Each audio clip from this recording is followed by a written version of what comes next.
Sir Gawain and the Green Knight. An original adaptation written and read for you by Jon Buckeridge.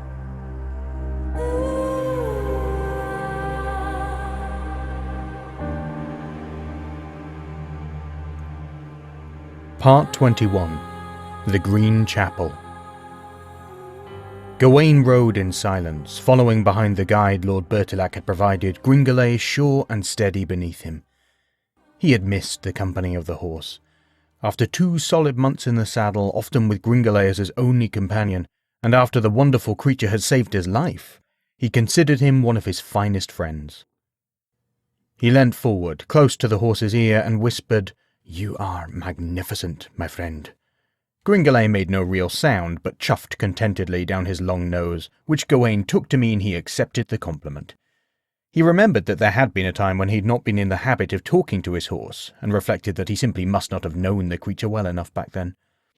He lifted his eyes to the horizon, trusting Gringolet to pick his path as he followed their guide, and let his mind run through all the things that were vying for his attention.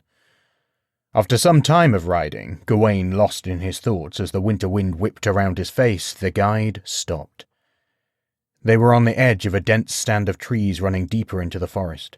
There was a path leading on, but as Gawain looked at it, the shadow of the wood seemed dark and cold and forbidding. "We're here," he said, "or as close as I'll go anyway." Gawain had not really been paying much attention to the man, but now he did. He saw how nervous he seemed. His eyes were darting all around, and he kept looking over his shoulder as if fearing attack. His horse, picking up on the mood of its rider, was dancing skittishly. Gringolet eyed it with the calm and patient disdain a master craftsman gives to a fledgling apprentice. Finally deigning to look Gawain in the eye, the man spoke again.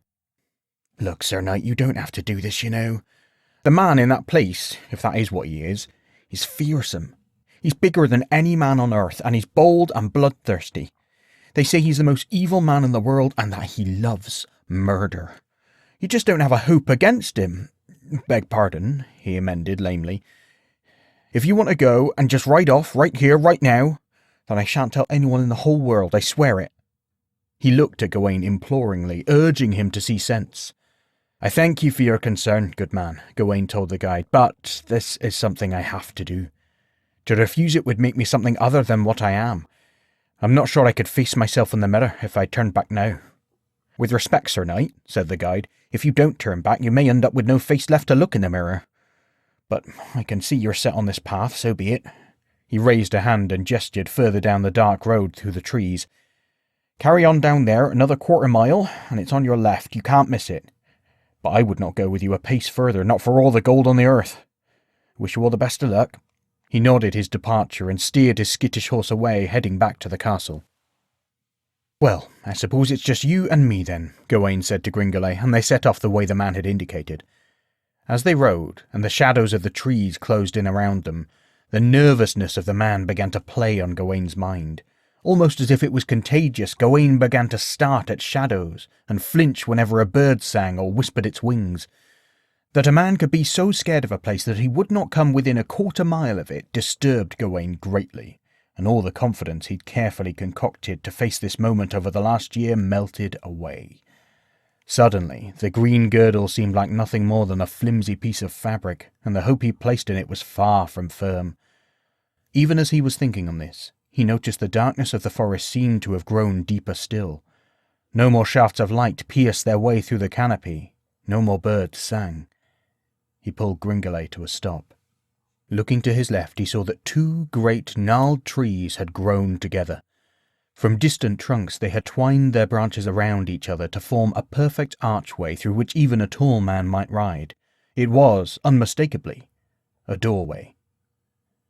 Now Gawain was truly afraid. What was he doing here? What was he thinking? What on earth was he doing, chasing some giant to his lair with all his hope in a simple sash? "But is this really who you want to be?" asked the voice in his head.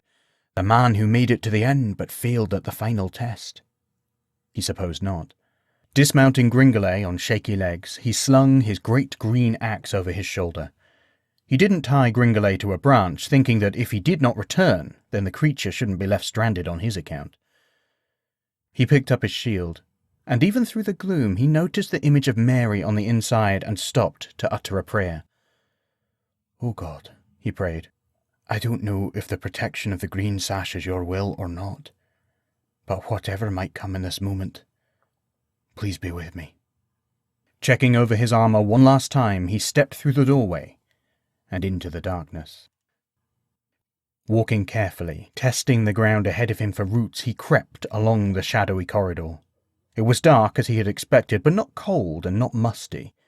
Instead, there was a sweetness to the air, like the bloom of spring and the blush of autumn all at once. A breeze washed over him, warm and comforting. Ahead of him he saw a light and followed it. As it grew, the trees around him began to take shape. He could see the texture of the bark and the leaves hanging down. Brighter and brighter it became until suddenly the corridor ended and Gawain found himself in a great copse of trees all in a perfect circle. Their smooth, straight trunks thrust high above him, and their canopies opened out and intertwined, plaiting together like the arches of a vast, vaulted ceiling. Sun burst between the branches, dappling the ground where Gawain stood, passing through the leaves and casting a riot of shades and shapes upon the soft green ground. For all the world it was like the finest stained-glass window that Gawain had ever seen, and suddenly he understood. "The Green Chapel," he whispered. "The Green Chapel indeed," answered a voice. Gawain span, setting his feet and raising his shield, his hand lurching towards his axe. "Put it down," answered the rumbling voice, a deep chuckle in its basso roll, and Gawain saw that the Green Knight was standing calmly, his shoulder leaning idly against a tree. "If I wanted you dead, sir, believe me, you would be." Gawain did believe it. "But what would be the purpose of bringing you all the way here if I were only to strike you down while your back was turned?" He stepped forward, and Gawain was struck all over again by the sheer size of him. A year is a long time, and a man's memory can be far from consistent at the best of moments, and somehow he'd made the Green Knight smaller in his remembering. Perhaps it had been some attempt to rationalize the creature into something at least vaguely close to comprehension. But seeing him now, he knew the memory had not done him justice. Despite the knight's words, Gawain took another step back and held his shield higher. But gradually he let it fall, realizing the futility of the gesture. "So you have found me at last," the Green Knight boomed. "I was beginning to worry you would not." "I am a man of my word," said Gawain, and he was quite surprised there was no quake to his voice. "So I see," replied the giant. "And what a journey you must have had to find me. Tell me, Sir Knight, did you learn much of me and my kind on your travels?" "Some," said Gawain, but thinking on it further he realized it was not much. "A little," he amended. "Oh?" the knight replied. "And what was the little you learned?" Gawain thought back to his time at Rosie's Inn in the Wirral, and the tales the folk there had told. "I learned there are more of you about, and that you are the lords of the forest, that you are as old as the hills, and you cannot be killed." Rumbled the figure. "Correct, and yet incorrect.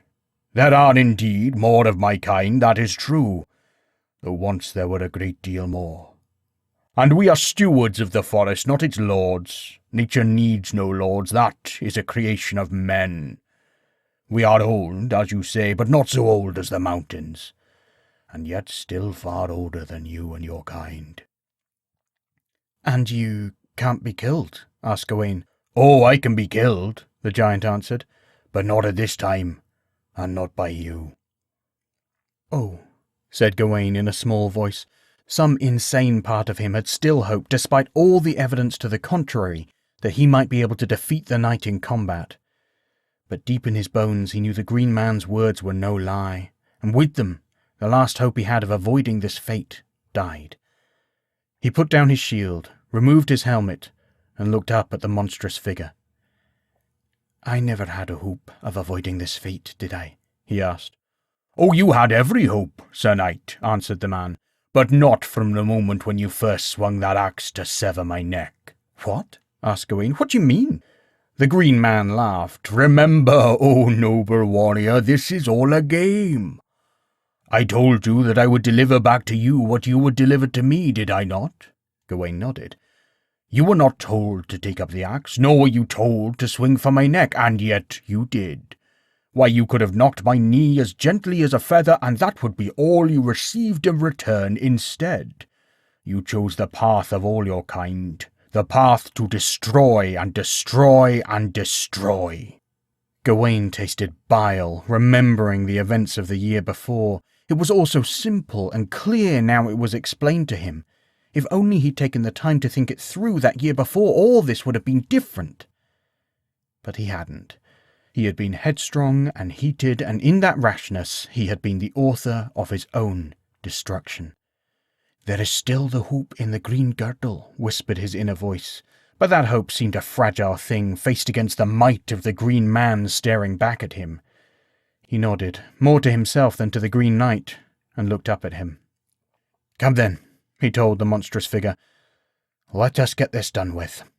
The Green Knight gave his own nod, and from behind a nearby tree he drew out an axe. And what an axe it was! Not green this time, but bright, brilliant steel.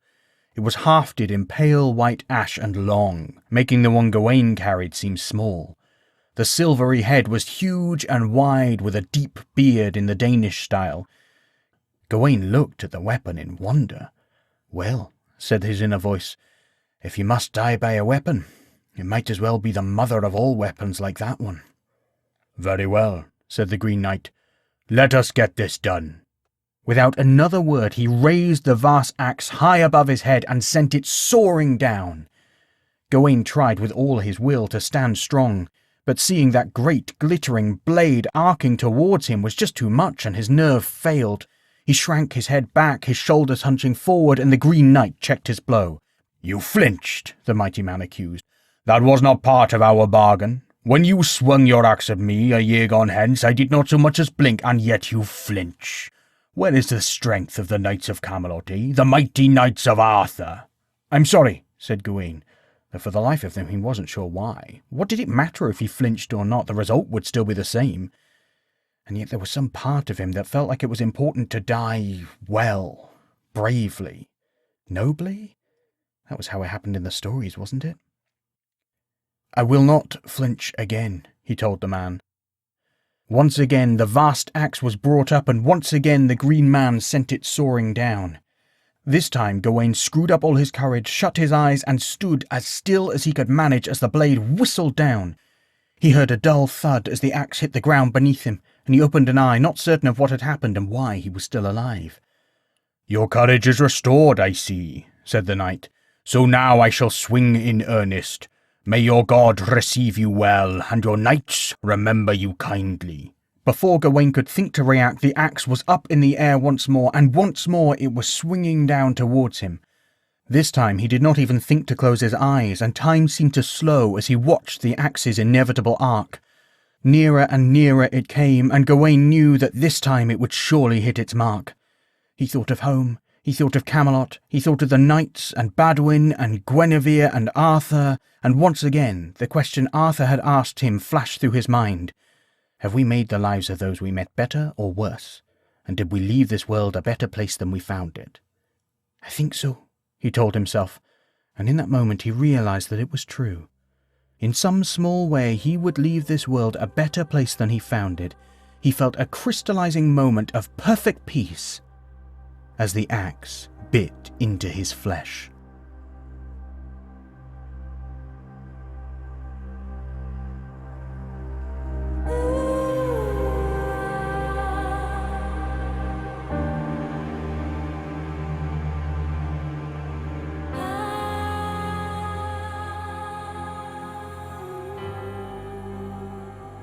Thank you for listening. Sir Gawain and the Green Knight is a Settle Stories commission. Written and read for you by Jon Buckeridge. Story consultant was Miriam Sarin. Music was Tectonic by Saedra, downloaded via Uppbeat.